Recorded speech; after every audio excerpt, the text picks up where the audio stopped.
I would do anything for attention in high school. I would fake at parties and cool things on Snapchat. Probably fooled no one. The one time I actually did something cool on my family vacation, which no one knows about this, by the way. Sorry, Mom. I didn't even tell anyone. Now that I'm 26, statute of limitations, I can't get grounded. I'm gonna tell the story on TikTok. That day I had met some boys on the beach. They tell me, hey, we're gonna go walk later tonight on the beach. You should come. I knew that my parents would never allow me to walk with strangers on the beach at night, especially since I wasn't even 16 yet. But sneaky me said yes, because I knew my parents were going out to eat that night and that they would be gone for a while. Boys are like, okay, we'll wave to you from the beach when we're down here. We're gonna meet up at like 9 o'clock. And I'm like, yeah, sure, bet. Fast forward, family leaves to go to dinner, and it's just me and my 2 younger siblings. At this point, I'm just like getting ready. I want to look cute. I'm like, maybe I'll get a boyfriend, maybe I'll get kissed. So never hung out with people outside of school just because of where I lived. So this was very exciting for me to hang out with people in a different setting that were around my age. The boys come, I see them from the balcony, and they wave to me to come down. Tell my little sister, hey, you're in charge, watch your brother, don't tell Mom or else. Honestly, she probably doesn't even remember this. I go down to the beach and meet up with these guys. I have a friend with them that's around their age, so I'm not too worried. And we just start walking. We're walking on the beach, talking about like what classes we're taking next year and our school year was, kind of relating on the fact that we all went to high school and that's really all we knew about each other. It's pretty dark outside. People on the beach, but not that many. About 10 to 12 hotels down from mine. Getting close to the Hangout Club, and if you know what the Hangout Club is, it's like a restaurant, beach club thing. And I couldn't remember if this is where my parents were going for dinner or if they were going somewhere else. I couldn't remember. I was like starting to sweat a little. I was like, oh no, I need to go home. Like, let me think of a way out of this. Before I could even say anything, the guys say, oh hey, we have our fakes if you want to go to the Hangout Club and get drinks. What? Little 15-year-old, almost 16-year-old me was like, I pretended to get a call from my little sister saying that they need me back. My little sister didn't even have a phone at this point. They have like the calculator up and faking a phone call. Like, okay, cool. Well, if you want to come meet up with us later, you know where we'll be. And I'm like, oh yeah, definitely. I start walking back, and once they're out of sight, I sprint back to the hotel because I am just so stressed out. I sprint up to the hotel room. I change clothes, out with my brother and sister, so that way they aren't like, Sydney's not playing with us. My family gets home and everything is fine, and we all go to bed and no one ever finds out. I was so stressed about getting in trouble that I didn't even tell a single soul, even though it was a real story I did.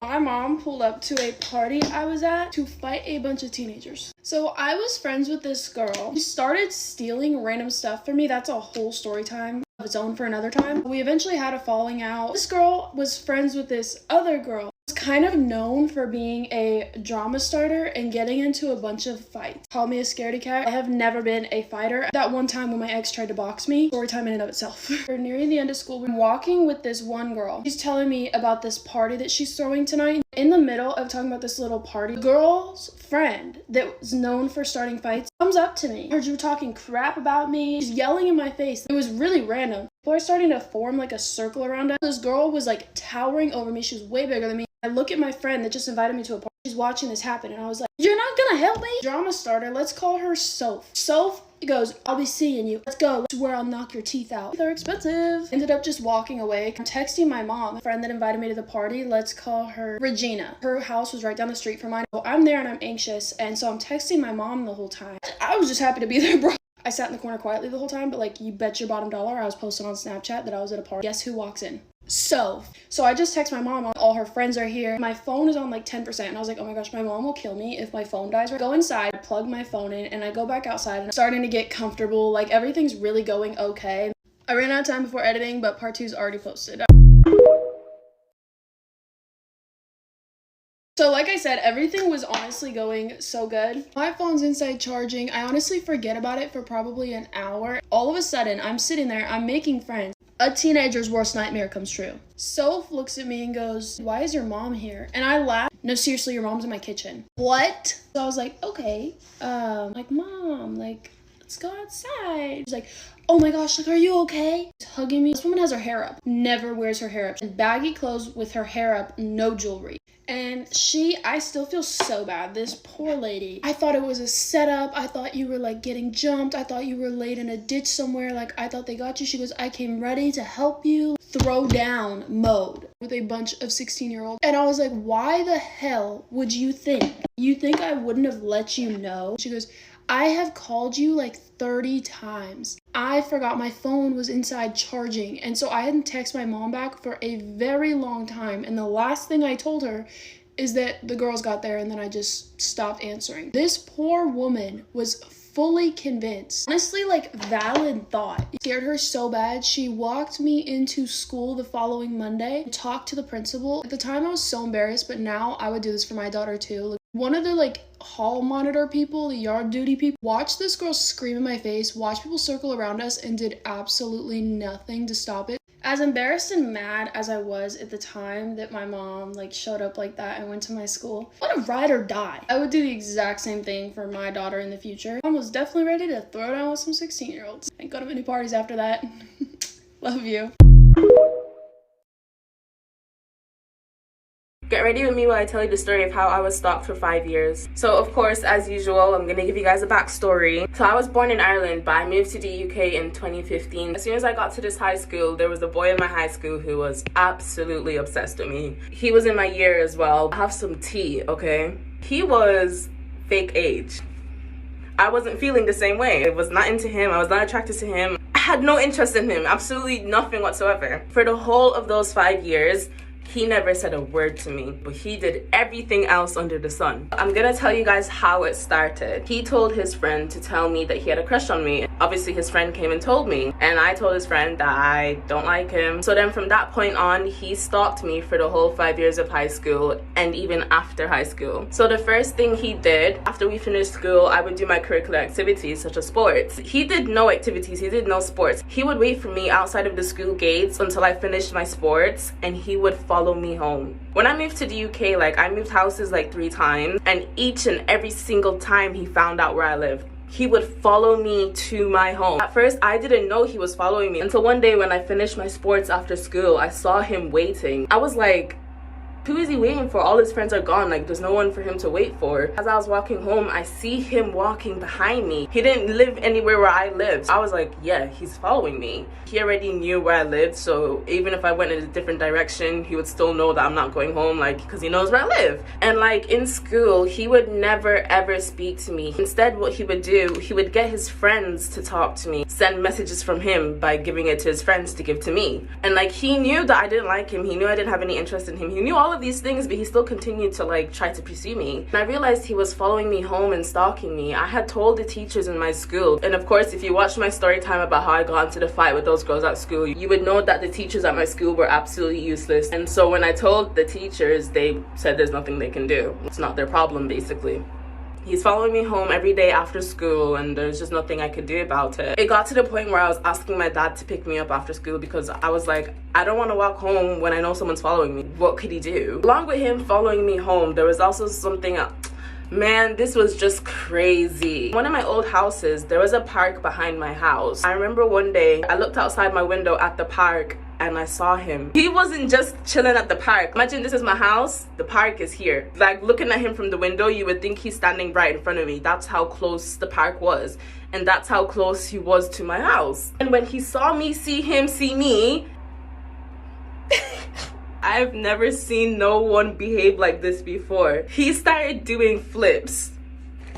Because I remember this so vividly. He started doing like cartwheels, flips, roly-polies, like he was just throwing himself all over the grass. You know when animals do all those mating dances to try get the other animal to mate with them? That's basically what he was doing. I was just looking at him like, I watched him for like maybe like 2 minutes. I was just baffled. I have video evidence of this. I don't want to expose his identity. He would like come to the park behind my house almost every day, do flips and tricks and stuff in the grass to try and impress me. It got to the point where I just started closing my blinds so he wouldn't be able to look in the house and see me. And then one day he stopped coming, so then I started opening my blinds again.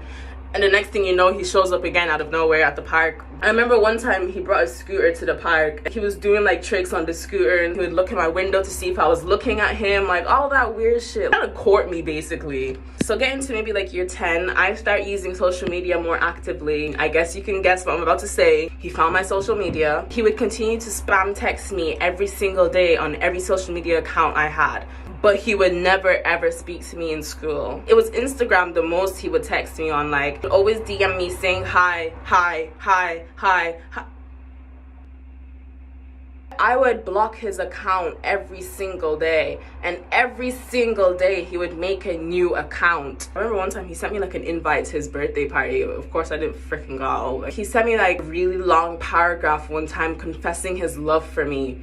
I just blocked it. Not only would he follow me home, not only would he come to the park and stand outside my house, he would also text my social media, spam text me, like just do the most. So then obviously when he found my social media, like I told the teachers once again, and they did nothing because they're useless. He would even text my friends asking about me. He would spam their phone. And you know what's so funny as well? Every social media account he made, he always went by the name of he always went by the name of Chris Brown. Every social media, it was always Chris Brown. So obviously I knew who it was every time like I got a follow from Chris Brown. Not only was he obsessed with me, he was obsessed with Chris Brown as well. Even outside of school, he would still find like where I was. So if I went out with my friends or if I went out with like my family, he would always pop out of nowhere. Like I felt like I was really living the TV show You. There was one time he actually came to my house. He knocked on my door and I opened the door not knowing who it was, and I saw him. He didn't say a word. He didn't say anything. He was just standing there. I was just standing there. We were just looking at each other like. And then the next day, I once again reported it to school. School did nothing. Whoever said that you can only get mono once is a liar. So anyways, here's my story time of why I was in the hospital for the last 4 days. I got mono last year in February, and the doctors had refused to test me for it originally.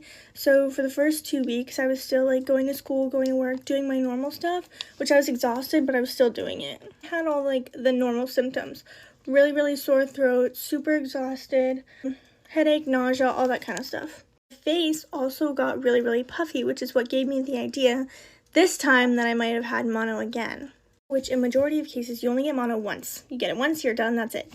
I got what they call a mono flare-up or like reactivation, which I was way sicker this time than I was last time. Hence the reason I ended up in the hospital. Started to feel really gross on Friday, and then both Friday and Saturday, I was in the sun, in the heat all day, and I hadn't really been drinking, which is why originally I thought it was heat stroke. And I didn't have like a sore throat, cough, stuffy nose, any of that, but I had all the classic symptoms of a heat stroke, which is why I thought it was that. By the time I got back to my boyfriend's house Saturday night, I could not walk. I was in tears. I tried to take a shower and I laid on the bathroom floor for an hour because I couldn't get up enough energy to put my clothes on. My fever had hit 103 at that point. So I knew it wasn't good because that's really high for me. I never get a fever. The next morning, he took me to urgent care. My parents were out of town, so they couldn't take me. Urgent care tried to tell me I had norovirus, which I had none of the symptoms for that, so that made no sense, and it was pointless that I went there. That night when my parents got home, my mom took me to the ER, and they gave me IV fluids, and I started to feel a little bit better.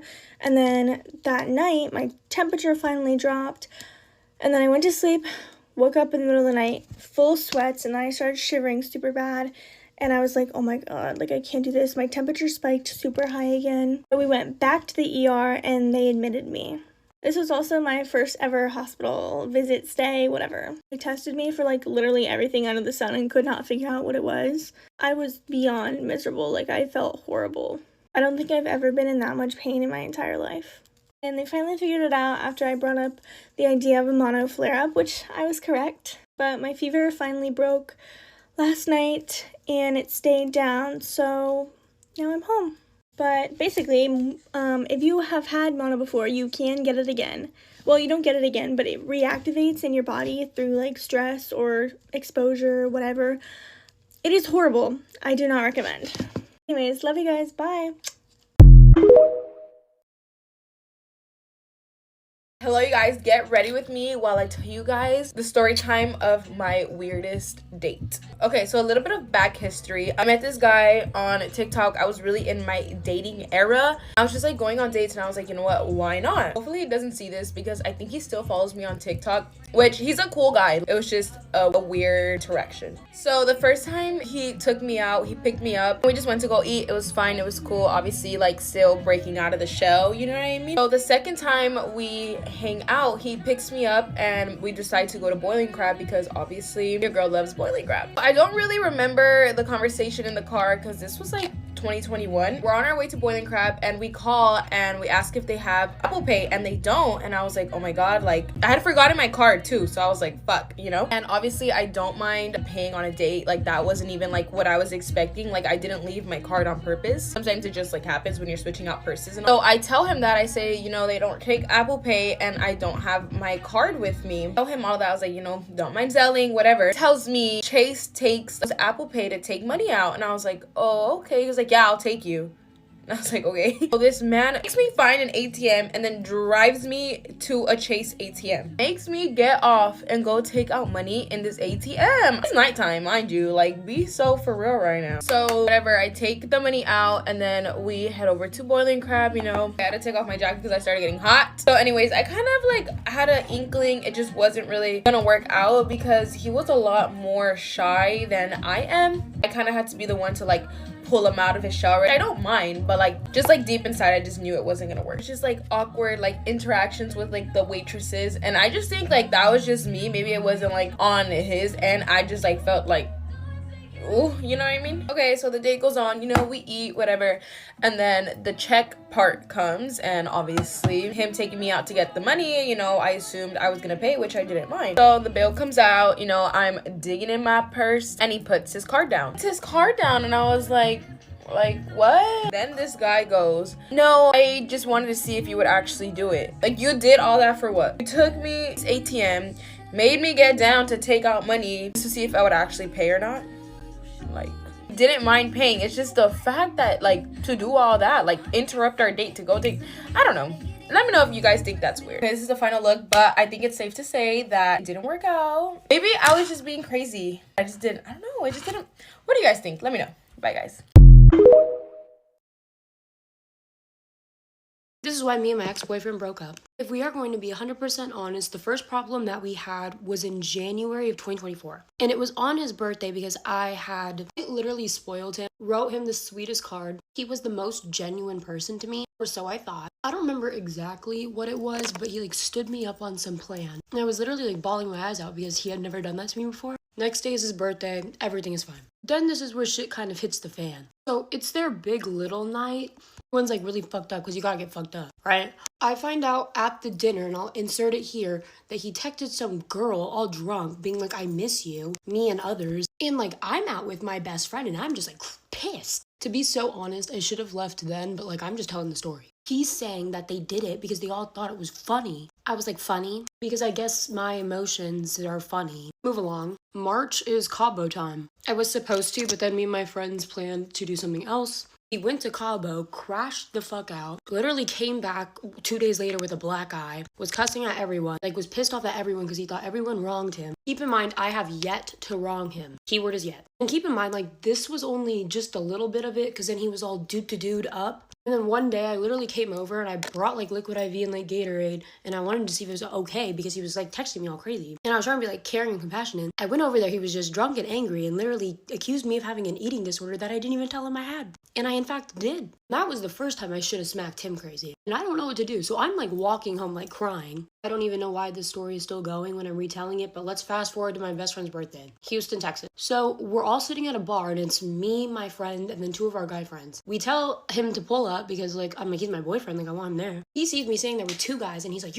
you're a cheater, like crashes the fuck out. It is making me just like sob outside of this bar, leaves me there. I'm fucking delusional for this. I shouldn't even have let him come back to the hotel that we were staying at after he like fucking did that. But that's my fault though, because I still wanted to believe that the person I fell in love with was actually the person I fell in love with, but it was not. The story could be really long, but this is one of the most important parts. So one day he like went to the movies in the afternoon, crashed out, and we broke up. This is the part that I've been gatekeeping for the last whatever since August. And during this period, this week period where me and my ex-boyfriend are broken up, but keep in mind he's still trying to win me back, which that is my fault. Me and this man go on 5 different dates. Literally refused to fuck you, and then we went to breakfast. Then me and my ex-boyfriend got back together. Then I don't really know what the fuck happened. To be honest, I texted the other person. I was like, so are we good? And he said, yeah, so I thought all the parties were fine. But I guess not, since he wants to lie, and then my ex-boyfriend wants to act all crazy. To be honest, I should have smacked the fuck out of him a while ago. Oh no, but then it gets crazier. Next day, it's my friend's 21st birthday. He adds me on Snapchat when I'm at the dinner and tells me to tie a rope and drop.